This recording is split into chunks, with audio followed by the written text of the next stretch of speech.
Lift गेली. उतरतेस का मग आता अशीच? माझे पाय खूप दुखतंय. माझं हे पण दुखतंय. तर काय करणार? फायनली किती दिवसांनी चाललेस? 1 आठवड्याने चाललेस? नाही, खरं तर 1 आठवडा नाही झालाय. म्हणजे 1 अगं पण आठवडा तू झालाय, तर 4 पण आठवडे सुट्टी 2 दिवस अजून होती. 1 आठवड्याने म्हणजे चालले, 2 दिवस सुट्टी होती हां, फक्त. मंडेला गेलेली, मग ट्यूजडेला मी नाही गेली, मग वेडनेसडेला तर सुट्टीच होती. म्हणजे एकच सुट्टी झाली. नंतर मग 3 दिवस मी आजारी पडली. 3 दिवसामधून सॅटर्डेला सुट्टी टाकली त्यांनी. ठीक आहे, आली का बघ लिफ्टमध्ये परत जायची खाली. पाणी गरम करते. फायनली केतू मॅडम गेलेत कॉलेजला. बरेच दिवस झाले. आता जरा थोडीशी तब्येत रिकवर झाली तिची. मला पण जरा थोडीशी परत सर्दीसारखं वाटायला लागलं म्हणून आता गरम पाणी पिते. असं तर रोजच प्यावं लागतं मला.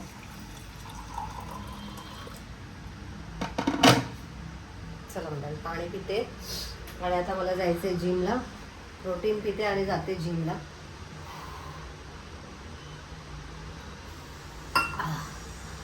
चला, बाहेर पाऊस पडायला लागलाय. काल अजिबात पाऊस पडला नाही, आज पाऊस सुरू झालाय. 1 तास झाला पाऊस पडतोय. तर म्हणताय तसे 15 का 16 ऑगस्टपासून ते 30-31 पर्यंत पाऊस पडणार आहे असं बोलतात. माहित नाही काय होते. तर चला, देवपूजा वगैरे झाली. आज देवपूजा मीच केलेली आहे. चला आता आवरते. 11:30 वाजले. 12पर्यंत तरी माझं आवरून व्हायला पाहिजे. दूध वगैरे पिऊन मग जाते जिमला. जिमचंच काम झालं किंवा बाकीची कामं करायची. तर आता 2:30 वाजलेत आणि आत्ता जस्ट मी जिमवरून आली. आणि आता ॲक्च्युली आज आपल्याला काही करून आखाड तळायचं आहे. हा आषाढ महिना संपायला आला आहे. 1-2 दिवसावरती आषाढ महिना संपेल. श्रावण महिना सुरू होईल. पण तरीसुद्धा अजून मी आषाढ म्हणजे आखाड तळलेला नाही आहे. तर आज आपल्याला करायचे आहेत गव्हाच्या पिठाच्या कापण्या. तर त्यासाठी मी इथे गूळ पाण्यामध्ये घालून ठेवलेला आहे. 1 वाटी दाखवते तुम्हाला, बघू शकता. मी गूळ पाण्यामध्ये घालून गेली होती तरी अजून हे बघा मिक्स नाही झालेलं आहे. तर अजून थोडा वेळ ठेवते, 5-10 मिनटं. आणि आता जेवणार आहे. जेवून आल्यानंतर भूक लागते तर जेवणार आणि मग त्याच्यानंतर थोडा वेळ विश्रांती घेणार, कारण जिम करून आल्यावरती जरा झोप पण येते. तर ते सगळं झाल्यानंतर मग आपण लगेच कापण्या करायला घेऊ. आज काही झालं तरी मी कापण्या करणार आहे आणि मग पुढची गोष्ट. तर आता संध्याकाळचे 6 वाजलेत आणि आता जस्ट मी चहा करायला घेतला आहे. दुपारी तुम्हाला बोलली मी आता जरा थोडा वेळ विश्रांती घेते. झोपली आणि अशी मला गाढ झोप लागलेली आहे. आता डायरेक्ट 6 वाजता झोपली मी. आवरले आता पटकन काय करणार आहे. चहा झाला आहे. आधी पहिले डो तयार करून घेते. म्हणजे गुळाचं पाणी तर छान विरघळलेलं आहे. गुळाचं पाणी छान झालं आहे रेडी. आता फक्त गव्हाचं पीठ आणि थोडंसं बेसन पीठ असं सगळं घालून छान अशी डो तयार करायचं आहे. तर पहिले पटकन डो तयार करेन आणि मग तुम्हाला दाखवेन. तर चला चहा पिऊया पटकन. बघू शकता गाड्यामध्ये 6 वाजलेत आणि आत्ता जस्ट मी चहा घेतला आहे माझ्यासाठी. चहा पिते. ॲक्च्युली मला आता हे सर्दीसारखं काय वाटते, कारण सकाळी काय झालं, मी जरा थोडीशी वेदांत आणि केतूच्या रूमच्या जाळ्या काढल्या. जेव्हा पण मी जाळ्या काढते ना, मला नाकामध्ये धूळ जाते आणि मग सर्दी व्हायला लागते. काय येतात आधी पहिले धूळ काढल्यानंतर शिंका येतात आणि मग त्यामुळे मला सर्दी होते.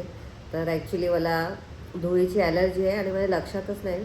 मी डायरेक्ट कामाला सुरुवात केली आहे. नाकाला कापड वगैरे बांधून धूळ काढायला पाहिजे होती. माझी चुकी आहे. गरम गरम चहा पिते. तर आता मी या वाटीच्या प्रमाणामध्ये गूळ घेतला होता, तर तो गूळ मी पाण्यामध्ये विरघळून घेतलेला आहे.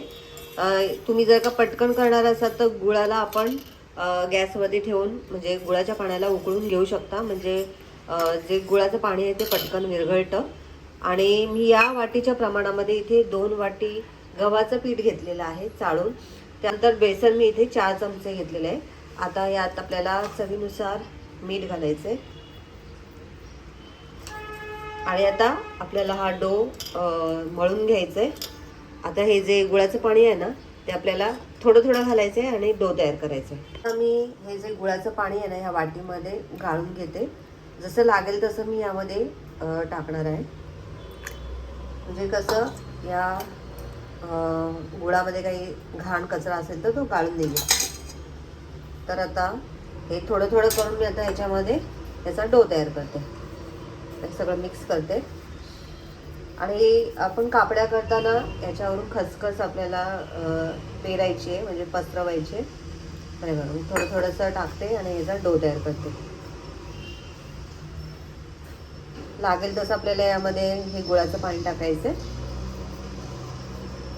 पाणी जरा चिकट असतं.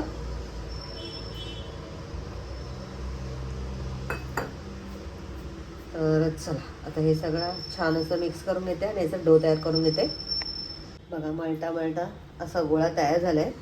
आणि अजून आपल्याला थोडंसं पाणी घालायचं आहे. उरलं तर या पाण्याचा तुम्ही स्वयंपाकामध्ये यूज करू शकता. नाहीतर मग अजून पीठ वाढवायचं आणि छान असा डो तयार करायचा. आपला डो रेडी झालेला आहे. मी अजून थोडंसं पीठ घेतलं कारण पाणी उरलं होतं, तर मी सगळं पाणी संपवलेलं आहे. तर मस्त असा घट्टसर आपण असा हा डो तयार केला आहे. तर आता याचे गोळे तयार करून घेते आणि मस्त अशा कापड्या तयार करून घेते. आता इथे मी गोळे तयार करून घेतलेले आहेत, टोटल 7. आणि आता ह्याला पीठ न लावता आपल्याला छान अशी चपाती लाटून घ्यायची आहे. थोडीशी जाडसरच लाटायची आहे. तर पटपट आता मी हे करून घेते. इथे तुम्ही बघू शकता मी अशा पद्धतीने चपाती लाटून घेतलेली आहे. आणि आता आपण ह्याच्यावरून थोडं थोडं, तर आता आपण ह्याच्यावरून छान असं हे खसखस पसरवून घ्यायचं आहे. आणि परत लाटण्याने पण अजून ह्याला प्रेस करून घेऊया. खसखस पसरवून झाले. आता आपण ह्याचे काप करूया. आता तुम्ही शंकरपाळ्यासारखे चौकोनी करू शकता किंवा डायमंड शेकसुद्धा देऊ शकता. लहान मोठे कसे पाहिजे तसे तुम्ही करू शकता. तर आता मी जरा ना डायमंड शेप देते.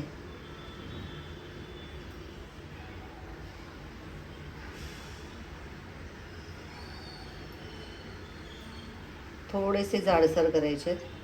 माझी ही पोळी जरा थोडीशी पातळ झाली असं वाटते मला.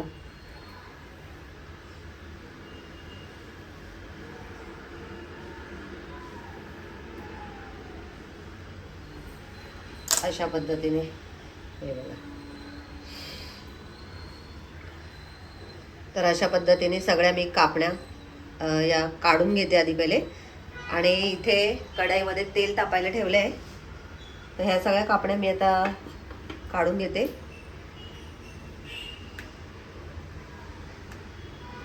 थोडेसे जरा अजून जाडसर करायला हव्यात. चला तर मी काढते सगळ्या. आता यामध्ये आपण एक टाकून बघूया. तेल तापलंय.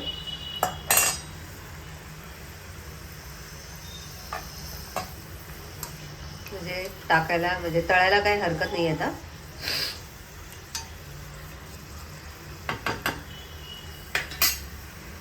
तर चला एक एक कापण्या मी यामध्ये तळून घेते. तेल छान तापलंय.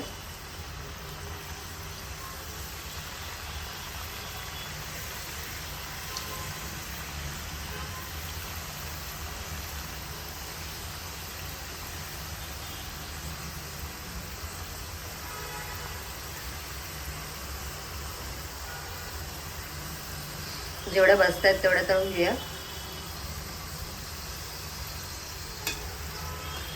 लगेच लालसर पण होतात. तेल जरा जास्त तापलंय. बारीक करते मी.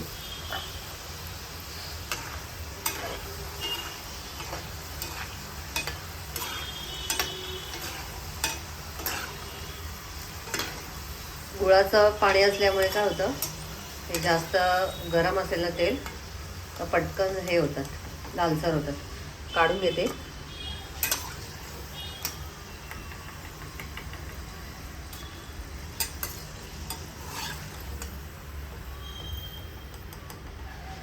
तर बघू शकता मस्त अशा झालेल्या आहेत. आता अशाच पद्धतीने बाकीच्या पण मी तळून घेते.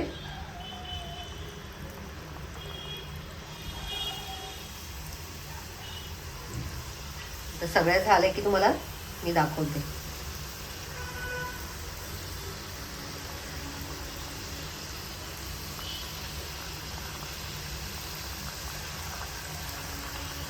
बॅच तळून झाली, आता दुसरी बॅच पण तळून घेते मी. तळून झालाय, एवढं तळलंय. आणि आता 2 गोळे राहिलेत. मस्त होतात. वेदाने खाऊन बघितले. कसं झालं वेदान? मस्त, मला तर आवडतं. वेदांना आवडले. गुळाचं कसं जास्त साखरेसारखं गोड नाही लागत. आता केतू मॅडमची पण रिएक्शन बघूया. त्याला आवडले, बऱ्याच दिवसांनी केले ना, वर्षाने करतो आपण या कापण्या. आता दिवाळीचा फराळ. आता बघू, बेसनचे लाडू पण बनवायचे आहेत मला. डाळ वगैरे आधी पहिले हे सगळं आवरून घेणार आहे. म्हणजे भांडी घासणार आहे.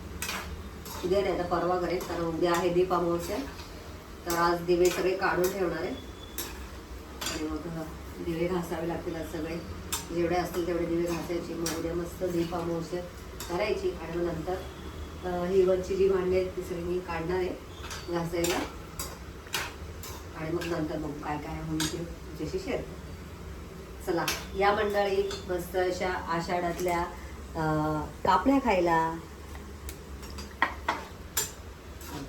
त्यावेळी तुम्हाला वाटेल की देवाला नैवेद्य न दाखवता वेदांना मी खायला दिले, तर असं काही नाही केलंय. देवांना ऑलरेडी मी इथे ठेवलंय. देवांना ठेवलेलं आहे. कधी पण आपण कोणताही पदार्थ बनवल्यावरती आधी पहिले देवांना नैवेद्य दाखवायचा आणि नंतर मग आपण टेस्ट करायची असते. तर आता केतू आल्यानंतर केतूला पण टेस्ट करायला देऊया. तर चला, आता माझं होतं हे सगळं. केतू मॅडम आल्या. हे बघ काय बनवलंय. तुला कालपासून तळणं आवडायला लागले ना? अरे कालपासून आवडायला लागला असं नाही, मला काल वाटत होतं तसं खावं. आषाढ महिन्यात तळतात ना, म्हणून हे तळलं. By the way, Ketu madam आमच्या खूप लेट आल्या. लेट आलीस ना तू आज? लेट नाही आली मी आज, लवकर आली. कारण मी फास्ट फोन करत होती मी, फोन करते तर लागतच नाहीये. बोला काय झालं? माझा मोबाईल डेटा रिचार्ज संपला होता. फोन करते उचलत नाही आणि कॉलिंगच येते. कोणाकडून तरी फोन करायचा ना मग सांगण्यासाठी. मैत्रिणींचे फोन वगैरे असतील ना. कन्सेशन फॉर्म साठी पहिले हे भरायचं, त्यांना वगैरे यायचं आणि मग ते फॉर्म द्यायचं, मग भरायचं. ओके, मग तिथेच भरून द्यायचं ना बाळा. नाही, ती बोलली उद्या ये, आता काउंटरवरून दे. ओके, जा मग हातपाय तोंड धुजा आणि हे खा. फायनली इथे सगळ्या कापड्या माझ्या करून झालेल्या आहेत. आणि आता मी लावते कुकर. डाळ भाताचं कुकर लावायचंय.